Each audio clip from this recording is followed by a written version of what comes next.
It's on here now. The goalkeeper's beaten, and South Africa have done Shaker Sport 2010. ብዙዎቻችን ይህ የቼልሲና የማሬስካን መለያየት ገምተን ሊሆን ይችላል። ነገር ግን ማንም ማሬስካና ቼልሲ በዚህ ፍጥነት ግንኙነታቸውን ያቋርጣሉ ብሎ እየገመተ ያለ አይመስለኝም። ዛሬ ከቼልሲ የተሰማው መግለጫና በተለያዩ ትልልቅ ሚዲያዎች የተነገረው ሰበር መረጃ ማሬስካና ቼልሲ በስምምነት መለያየታቸውን ነው።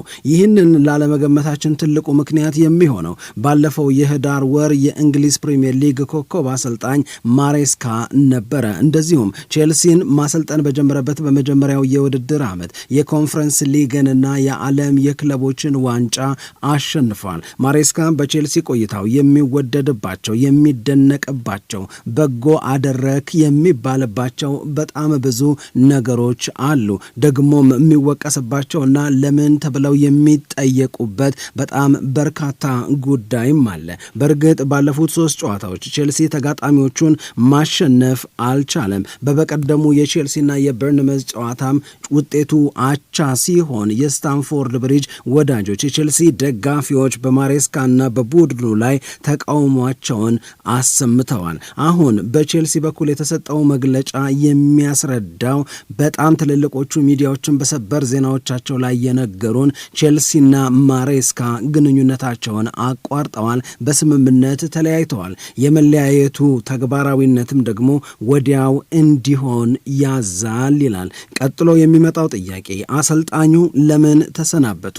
እንደዚሁም ደግሞ ቀጥሎ ቼልሲን በአሰልጣኝነት የሚረከበው ኃላፊነቱን የሚወስደውስ ማን ይሆናል የሚለውን ነው። እነዚህንና በወቅታዊ የቼልሲ ጉዳይ ዙሪያ ዝርዝር መረጃዎችን ወደ እናንተ እናደርሳለን። በሌላ በኩል አርሰናል አስቶን ቪላን ካሸነፈ በኋላ አሁንም በእግር ኳስ ትንታኔ ባለሙያዎችና በትልልቅ የቀድሞ የፕሪሚየር ሊጉ ተጫዋቾች የሚሰጠው ክብር ከፍ ብሏል። አርሰናል ያለ ምንም ጥርጥር የዘንድሮን የውድድር ዓመት የእንግሊዝ ፕሪሚየር ሊግን ዋንጫ የማንሳት አቅም አለው ብለው ምስክርነታቸውን የሚሰጡ ባለሙያዎችም በቁጥር በዝተዋል። የጥር የተጫዋቾች የዝውውር መስኮት ተከፍቷል። ማንቸስተር ዩናይትድ ኤሊየት አንደርሰንን ማስፈረሙ እንደማይቀር ብዙ ሰዎች እናምናለን ብለው እየገለጹ ነው ያሉት። በኖቲንግሃም ፎረስት እና በማንቸስተር ዩናይትድ መካከል የተጫዋቹን ዝውውር ለማጠናቀቅ የሚያስችል ብዙ ችግር ይገጥማል ተብሎም አይጠበቅም። ይህንን ዝውውር ማንቸስተር ዩናይትድ ማጠናቀቅ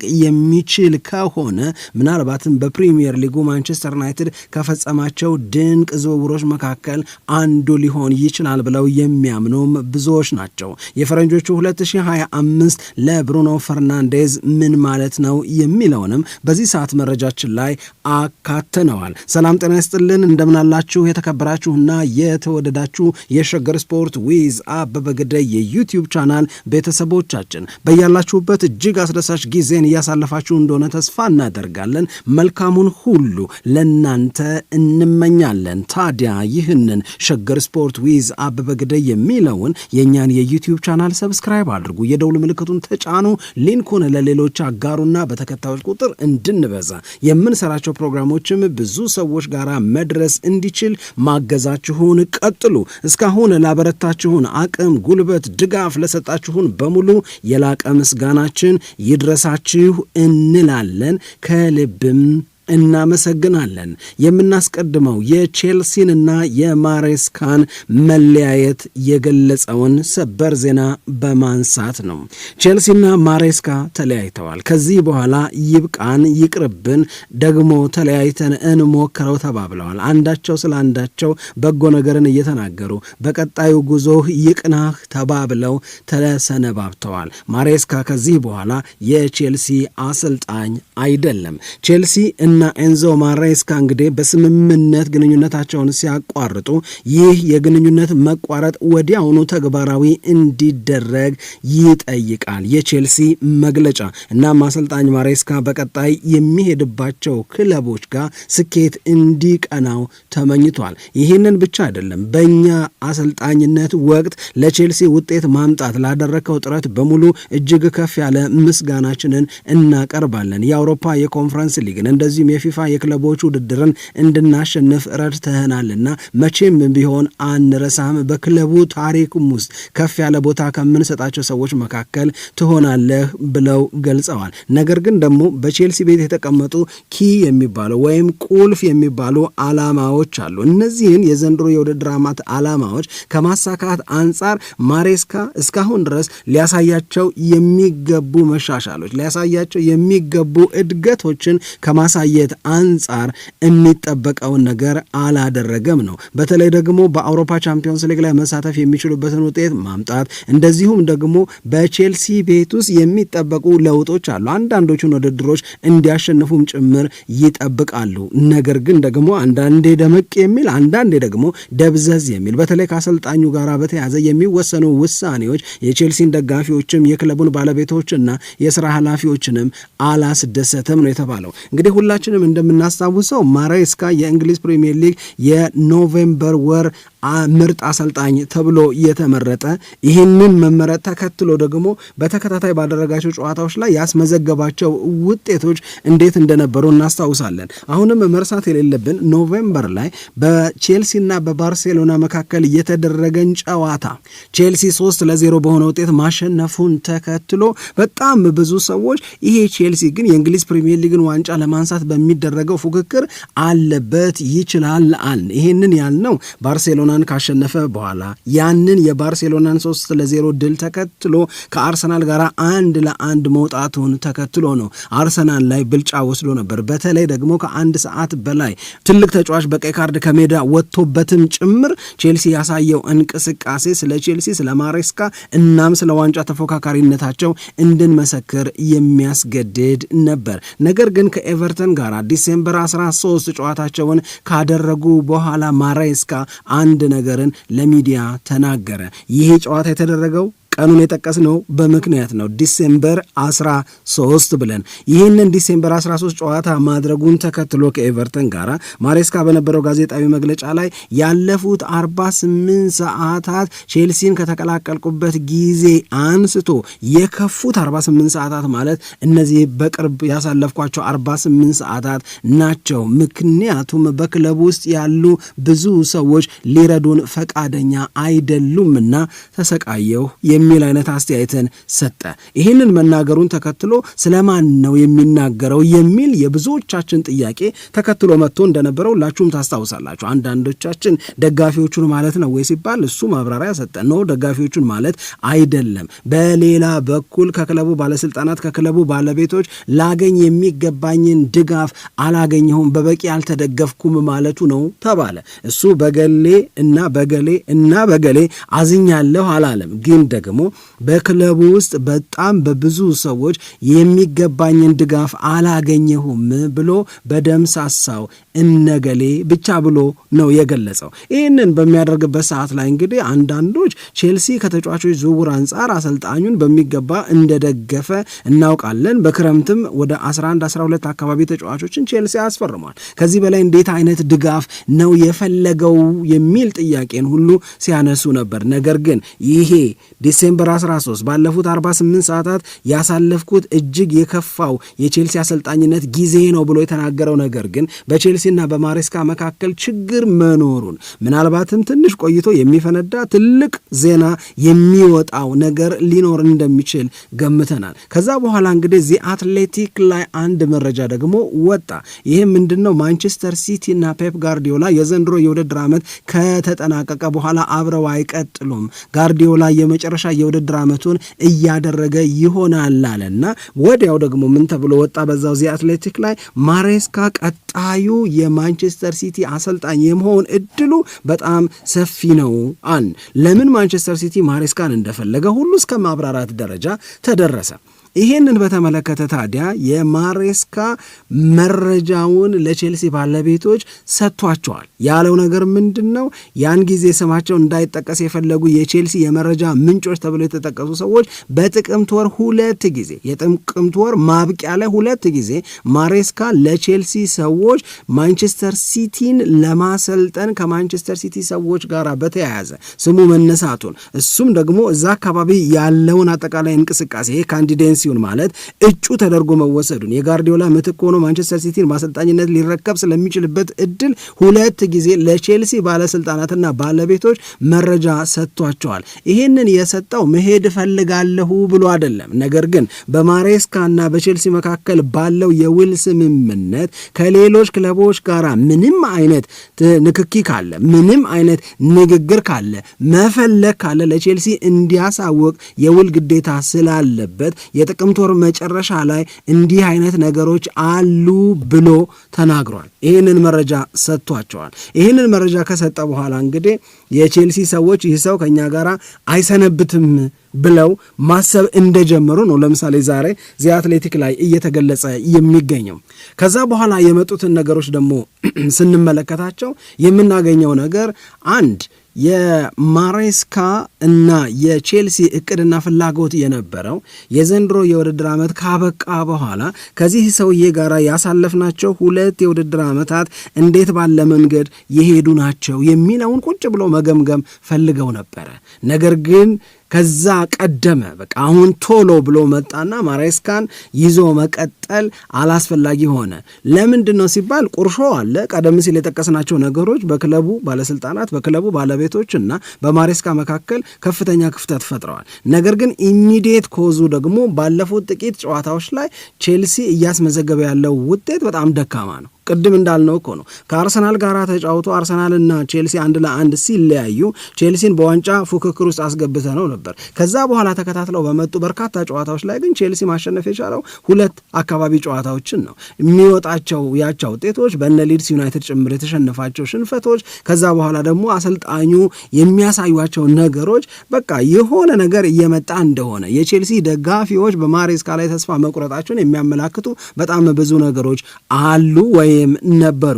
ስለዚህ ቼልሲና ማሬስካ አብረው እንደማይሰነብቱ ለመገመት ከባድ አልነበረም። ነገር ግን ይህንን ያህል ደግሞ ይፈጥናል ብሎ የገመተ ደግሞ ያለ አይመስለኝም። ለማንኛውም ሊያም ሮዝኒየር የሚባሉ ሰው በቀጣይ የቼልሲ አሰልጣኝ የመሆን እድላቸው በጣም ሰፊ ነው ተብሏል። እኚህ ሰው ስትራስበርግን ነው አሁን በአሰልጣኝነት የያዙት። ስለዚህ በቀጣይ የቼልሲ አሰልጣኝ ሆነው ሙሉ ኃላፊነቱን ሊረከቡ ይችላሉ። ምናልባት የማሬስካና የቼልሲን መለያየት ተከትሎ ኦሊቪየ ግላስነር ከክሪስታል ፓላስ ወደ ቼልሲ አሰልጣኝነት ሊቀየሩ ይችላሉ የሚል ሰፊ ግምት የተያዘ ቢሆንም ዚ አትሌቲክ ይህንን አረጋግጬ ልነግራችሁ እወዳለሁ። ግላስነር ቼልሲን በማሰልጠን እጩ ዝርዝር ውስጥ በጭራሽ የለበትም ብሎ ተናግሯል። ስለዚህ በቼልሲና በማሬስካ መካከል እንግዲህ እንዲህ ያለው መለያየት እውን ሆኗል። ኤንዞ ማሬስካ የቼልሲ አሰልጣኝ ሆኖ የተቀጠረው ሰኔ 2024 ሲሆን ሮማን አብራሞቪች እና ቼልሲ ከተለያዩ በኋላ ቡድኑን በአሰልጣኝነት የተረከበ 6ኛው ሰው ነው። እንግዲህ አሁን በማሬስካ እና በቼልሲ መካከል መለያየት እውን ከሆነ በኋላ በጣም በርካታ ሰዎች ያ ሁሉ ተጫዋች ከተገዛ በኋላ በእርግጥም በቼልሲ ቤት የተጠበቀውን ያህል ውጤት አልመጣም፣ ከማሬስካ ሊገኝ ይገባው የነበረው አሁን ከሆነው በላይ ነው ብለው ሐሳቦችን ይሰጣሉ።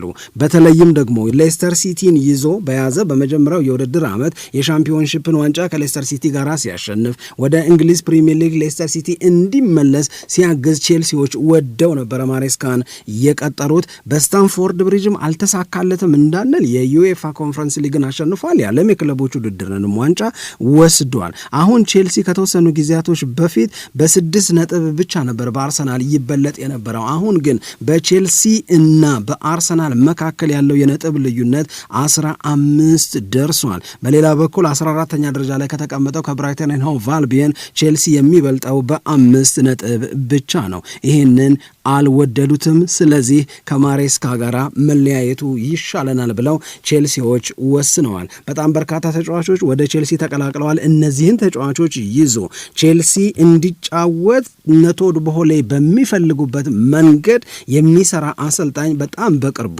የቼልሲ አሰልጣኝ ተደርጎ ይሾማል ተብሎ እየተጠበቀ ይገኛል። ወደ ሌሎቹ ጉዳዮቻችን ስንሄድ ማንቸስተር ዩናይትድን እናገኛለን። ማንቸስተር ዩናይትድ ብሩኖ ፈርናንዴዝን አጥቷል። የብሩኖ ፈርናንዴዝ በጉዳት ምክንያት አለመኖር ደግሞ በዩናይትድ ቤት ውስጥ ትልቅ የሚባል ጉዳትን፣ ትልቅ የሚባል ክፍተትን ፈጥሯል። በተለይ ከክሪኤቲቪቲ ጋር በተያያዘ የሚኖር እያንዳንዱ ክፍተት በብሩኖ ፈርናንዴዝ አለመኖር ምክንያት የመጣ ተደርጎ ይወሰዳል። በነገራችን ላይ ትላንት ያበቃው የፈረንጆቹ 2025 ላይ የብሩኖ ፈርናንዴዝን ቁጥሮች ስንመለከት የዩናይትድ ደጋፊዎች በእርግጥም ከተጫዋቹ ጋር በተያያዘ እንዲህ ያለ የመጉደል የማጣት ስሜት ቢሰማቸው ትክክል እንደሆኑ እንረዳለን። በ2025 በእንግሊዝ ፕሪሚየር ሊግ ቀጥሎ የማነሳቸው ነገሮች የብሩኖ ፈርናንዴዝ እውነቶች ናቸው። በጣም ትክክለኛ ኳሶችን ወደ ፋይናል ሰርድ በማቀበል አንደኛ ደረጃ ላይ ይቀመጣል። ብሩኖ ፈርናንዴዝ በ2025 ከሁሉም ተጫዋቾች ጋር ቢነጻጸር የእሱ ቁጥር 655 ነው። በፈረንጆቹ 2025 ወደ ፋይናል ሰርድ ያቀበላቸው ኳሶች በትክክል ያቀበላቸው 655 ናቸው። ከዛ በተጨማሪ በፈጠራቸው የግብ ዕድሎችም አንደኛ ነው። 103 የግብ ዕድሎችን በ2025 ለማንቸስተር ዩናይትድ መፍጠር ችሏል። ከዛ በተጨማሪ ደግሞ በጣም ስኬታማ የሚባሉ ስሩ ቦልስ የምንላቸውንም በመፍጠር ረገድ አንደኛ ነው። አሲስት በማድረግም ብሩኖ ፈርናንዴዝ በ2025 የሚያክለው የለም። ይሄ በእንግሊዝ ፕሪሚየር ሊግ ያለው የብሩኖ ፈርናንዴዝ እውነት ነው። ይህንን እውነት ግን በእንግሊዝ ፕሪሚየር ሊግ ብቻ ከምንገደብ ይልቅ አውሮፓ ውስጥ ያሉ ሌሎች ትልልቅ 5 ሊጎች አሉ። አንዱ የእንግሊዝ ፕሪሚየር ሊግ ነው። ከሌሎቹ አራቶቹ ጋር ብናነጻጽረው ምናልባትም ብሩኖ ፈርናንዴዝ ብቸኛው ተጫዋች ነው 100 በላይ የግብ ዕድሎችን መፍጠር በመቻል ይሄ የተለየ ያደርገዋል። ስለዚህ የማንቸስተር ዩናይትድ ደጋፊዎች የማንቸስተር ዩናይትድ አሰልጣኝ ብሩኖ ፈርናንዴዝን በማጣት ዙሪያ የሰጠው አስተያየት አሞሪም ማንም እሱ ሊተካልኝ አይችልም ያለው ነገር ምን ያህል ትክክል እንደሆነ ምን ያህል ተገቢ እንደሆነ የምናምንበት ይመስለኛል። እናም ብሩኖ ፈርናንዴዝ 2025 እድሜው ቢገፋም ከማንቸስተር ዩናይትድ ጋር ሊለያይ ተቀራርቦም የነበረም ቢሆን እንኳን ብሩኖ ፈርናንዴዝ በ2025 የሚገርም ቁጥር ያለው ተጫዋች ነው። ታዲያ እዚህ መሃል ሜዳ ላይ ብሩኖ ፈርናንዴዝ እና ማንቸስተር ዩናይትድ ከዚህኛው የውድድር ዓመት በኋላ አብረው የመቀጠል ዕድላቸው አነስተኛ ነው ስለሚባል ማንቸስተር ዩናይትድ ማንን አስቧል? ይሄ በጣም በተደጋጋሚ ከብዙዎቻችሁ የሚመጣ ጥያቄ ነው። ለዚህ ጥያቄ ትክክለኛ የሚሆነው መልስ ኤሊየት አንደርሰን ነው። በእርግጥ ማንቸስተር ዩናይትድ እዚህ የመሃል ክፍልን የማጠናከር ስራውን ሲሰራ ወደ 8 የሚደርሱ አማካይ ተጫዋቾችን በአማራጭነት ይዟል ነው። ነገር ግን ከተቻለ አሁን በዚህ የጥር የተጫዋቾች የዝውውር መስኮት ኤሊየት አንደርሰንን ካልሆነም ደግሞ ኖቲንግሃም ፎረስትን አሳምኖ በክረምት ማንቸስተር ዩናይትድ ኤሊየት አንደርሰንን የራሱ ያደርጋል ነው። በነገራችን ላይ በኖቲንግሃም ፎረስት ብቻ ሳይሆን ወይ በእንግሊዝ ፕሪሚየር ሊግ ብቻ ሳይሆን ይህ ተጫዋች በእንግሊዝ ብሔራዊ ቡድንም ውስጥ እጅግ በጣም ከፍተኛ ተወዳጅነትን ያገኘ ተመራጭነትን ያገኘ ምናልባትም እንግሊዝ በ2026 የዓለም ዋንጫ በሚገባ ከሚጠቅሟት ተጫዋቾች መካከል አንደኛው ኤሊየት አንደርሰን ሊሆን ይችላል ነው። ታዲያ ዛሬ የወጡት መረጃዎች የሚያመለክቱት ማንቸስተር ዩናይትድ ይህንን ተጫዋች የራስ ለማድረግ እጅግ ከፍተኛ የሆነ ስራን እየሰራ የሚሰራው ስራ ደግሞ መስመር እየያዘለት ነው የሚሉ መረጃዎች ወጥተዋል። ስለዚህ ማንቸስተር ዩናይትድ ሆኖለት ተሳክቶለት ኤሊየት አንደርሰንን ወደ ቡድኑ የሚቀላቀል ከሆነ ዘንድሮ ከታየው በላይ በማንቸስተር ዩናይትድ ቤት ውስጥ ከፍተኛ መሻሻል ምናልባትም ቶሎ የማይበርድ ማደግ ማንቸስተር ዩናይትድ ቤት ውስጥ ሊመጣ ይችላል ነው። ምክንያቱም ኤሊየት አንደርሰን በዘንድሮ የውድድር ዓመት ያሉት ቁጥሮች በሙሉ የሚያስደነግጡና ይህ ተጫዋች የኔ በሆነ ብለው የሚያስመኙ ናቸው። ማንቸስተር ዩናይትድ ይህንን ከምኞት ባለፈ እውን ለማድረግ ተግቶ እየሰራ ነው ብለዋል ዛሬ ከሰዓት በኋላ የወጡት አብዛኞቹ መረጃዎች። ማንቸስተር ዩናይትድ ይህንን ችሎ ከፈጸመ ለዩናይትድ ትልቅ ነገር ማለት ነው። ወደ አርሰናል ጉዳይ እንሂድ። አርሰናል እውነት ለመናገር ያንን የአስቶን ቪላን ጨዋታ በ4-1 አሸናፊነት ካጠናቀቀ በኋላ ያገኘው ክብር የእውነት ለመናገር ይሄ ከአንድ ጨዋታ ብቻ የተገኘ ክብር አይመስልም። በጣም ብዙ ሰዎች ለአርሰናል እጅ እየሰጡ ይመስላል። አርሰናልን በተመለከተ የሚጽፏቸው ጽሁፎች፣ የሚሰጧቸው አስተያየቶች በሙሉ እጅግ በጣም ለአርሰናል ያላቸውን አድናቆትና አርሰናልን ዋንጫ ከማንሳት ዘንድሮ የሚያግደው ነገር የለም እንዲሉ የሚያስገድድ ነው። ለምሳሌ የጂሚ ካራገርን አስተያየት እንውሰድ። ጂሚ ካራገር አርሰናል በአስቶን ቪላ ላይ የተቀዳጀውን ድል 3 ነጥብ ብቻ የተገኘበት ድል አድርጌ ልወስደው አልችልም የሚል አስተያየትን ይሰጣል። ለአርሰናል ትልቅ ውጤት ነው። ከ3 ነጥብም በላይ አርሰናልን ዋንጫ ለማንሳት ባለው ፍላጎት ላይ በእጅጉ የሚያግዝ ሳይኮሎጂካሊ ተጫዋቾችን ቡስት የሚያደርግ አለና አስቶን ቪላን ካሸነፉ በኋላ በሚመጡት ቀናት የአርሰናል ተጫዋቾች ወደ ልምምድ ስፍራ ሲሄዱ እንዴት ያለ ስሜትን ይዘው ሊሄዱ እንደሚችል አስበዋለሁ አለ። ስለዚህ ይህንን አይነት ስሜት ከያዙ የአርሰናል ተጫዋቾች ምንድን ነው የሚያግዳቸው የሚለውን ነገር ያነሳል። ከዛ በተጨማሪ ግን አርሰናል በዘንድሮ የውድድር ዓመት ከሜዳ ውጪ ኦልሞስት ሁሉንም ትልልቅ ክለቦች ገጥሟል። ከሜዳ ውጪ ያልገጠመው ትልቅ ክለብ ማንቸስተር ሲቲ ብቻ ነው። ስለዚህ ወደ ኤምሬትስ ሲመጡ ይሆናል እንጂ ትልልቆቹ ተጋጣሚዎች እሱ ወደ እነሱ ሜዳ አይሄድም። ይሄ ለአርሰናል ትልቅ አድቫንቴጅ ነው ብለው ደግሞ የሚያነሱ ሌሎች የእግር ኳስ ባለሙያዎች አሉ። አርሰናል ደግሞ በኤምሬትስ ስቴዲየም ዘንድሮ በጣም እጅግ በጣም ውጤታማ ነው። የተጫዋቾቹን በራስ የመተማመን ስሜት እጅግ በጣም ከፍ ወዳለ ደረጃ ሲያድግ አይተነዋል ነው። ስለዚህ በ3 ነጥቦች ብቻ ሊገደብ የማይችል ተጫዋቾቹን የመቻል ስንቅ ያስያዘ አርሰናል በዘንድሮ የውድድር ዓመት የተሻለ ውጤት እንዲያመጣ የሚያግዘውን ውጤት ነው ያገኘው ይላሉ። እናም በእነዚህ ሂደቶች ላይ የጋብርኤል ማጋሌሽ መመለስ ትርጉሙ በጣም በጣም በጣም ብዙ ነው። ምናልባትም ይሉና ለምሳሌ ጂሚ ካራገር ይናገረዋል። በእንግሊዝ ፕሪሚየር ሊግ the most influential player ወይም ትልቁ ተጽዕኖ ፈጣሪ ልለው የሚችለው ተጫዋች ጋብርኤል ማጋሌሽ ነው። ይሄ ልጅ እንደገና ለአርሰናል ተመልሷል። እንደተመለሰ በቪላ ጨዋታ ላይ ያደረገውን ነገር ማመን ይከብዳል። ስለዚህ የዚህ ልጅ መመለስ አርሰናልን to the next level ይወስደዋል የሚል አስተያየትን ሰጥቷል። ከአርሰናል ላደንቅ የምፈልገው ወይም አርሰናልን ለማክበር የምንገደድበት ነገር ብሎ ደግሞ ሌላኛው የእግር ኳስ ባለሙያ ምን ይላል? በአርሰናል ውጤታማነት ውስጥ ተጫዋቾቹ ብቻ አይደለም ቁልፍ ድርሻ አላቸው፣ ወይም አርቴታ ብቻም አይደለም። ተጫዋቾቹም አርቴታም፣ የአርቴታም ረዳቶች፣ በቡድኑ ዙሪያ የተሰባሰቡ ሰዎች በሙሉ በአንድ ግብ፣ በአንድ ዓላማና በአንድ ፍላጎት የሚገርም ስራ እየሰሩ ነው። ስለዚህ በዚህ መተጋገዝ የሚሰራው ስራ አርሰናልን የድል ባለቤት ያደርገዋል ብለው ያስቀምጣሉ። ይህንንም ሀሳብ ይናገራሉ። ለምሳሌ ፖል ሜርሰንን በምንወስድበት ሰዓት ላይ አርሰናል 22 ዓመት ጠብቋል የእንግሊዝ ፕሪሚየር ሊግን ዋንጫ ለማሸነፍ። ይሄ የ22 ዓመት ጥበቃ ዘንድሮ ማብቂያው ነው፣ እኔ በግሌ አምኛለሁ ብሏል። በተለይ አስቶን ቪላን ካሸነፉ በኋላ ያሸነፉበትን መንገድ፣ በተለይ በሁለተኛው 45-30 ደቂቃዎች ውስጥ የአርሰናል ተጫዋቾች የሰሯቸውን ስራዎች መልሼ ሳስብ፣ እንደገና ሳስተውል፣ እንደገና አናላይዝ ሳደርግ ስለ አርሰናል የተሰማኝ ነገር አርሰናልን ዘንድሮ ማቆም በጣም ከባድ ነው። አርሰናል የፕሪሚየር ሊጉን ዋንጫ ለማሸነፍ ብዙም እንደማይቸገር እንዲገባኝ አድርጎኛል ይላል። ስለዚህ ይሄ የፖል ሜርሰን አስተያየት ነው። ለዚህ ነው በዎልቭስ ጨዋታ፣ በብራይተን ጨዋታ እንደዚሁም ደግሞ ሌሎች ተጋጣሚዎቹን ሲገጥም አርሰናል ይሄ የደጋፊዎቹን ስሜት ከመተማመን ዝቅ እንዲል አድርጎት ሊሆን ይችላል።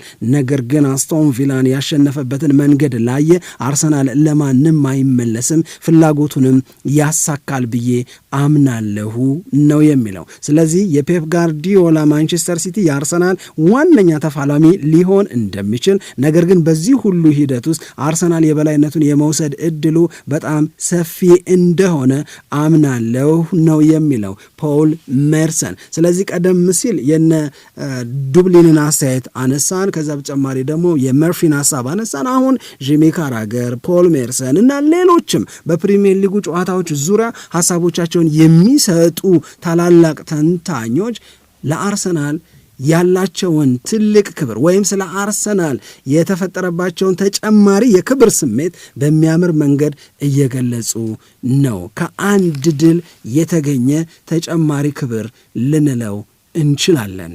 ለማንኛውም ዛሬ ምሽት ሰንደርላንድ እና በማንቸስተር ሲቲ መካከል የሚደረገውን ጨዋታ እንድትከታተሉ እንጋብዛለን። ደግሞም አትርሱ፣ ይህንን ሸገር ስፖርት ዊዝ አበበ ግደይ የሚለውን የእኛን የዩቲዩብ ቻናል ሰብስክራይብ አድርጉ፣ የደውል ምልክቱን ተጫኑ፣ ሊንኩ ለሌሎች አጋሩ፣ በቤተሰብነት እንተሳሰር። የገና በዓል ደርሷል። ታላላቅ አጋሮቻችን ለአድማጮቻችሁ ለቤተሰቦቻቸው የሚሆን ከፍ ከፍ ያሉ ሽልማቶችን እንስጥ ማለታቸውን መቼም ቅድም ሰምታችኋል። 10 ሺህ ብር እሸልማለሁ ብሏል። ለምሳሌ ማለዳ ፎም፣ ኤርገንዶ ትሬድ ኤንድ ኢንዱስትሪ በዓላችሁን ያደምቃል። የምርቱንም የገንዘብም ስጦታ አዘጋጅቶላችኋል። አቦለድ ብስኩት በዓል ወጫቸውን እጋራለሁ፣ ስለዚህ በስጦታ ውስጥ አለሁበት ብሏል። ከምርቱ በተጨማሪ የገንዘብ ስጦታ ተዘጋጅቷል። ለዚህ ነው ቤተሰብ እንሁን፣ በጋራ ደስ የሚል ጊዜን እናሳልፍ የምንለው። ታዲያ በዚህ አይነት ስጦታ ፕሮግራማችንን ላደመቁ በሙሉ ምስጋናችን በድጋሚ ይድረስ እንላለን። በያላችሁበት ሰላም ለናንተ ይሁን። ኢትዮጵያ ለዘለዓለም ትኖር።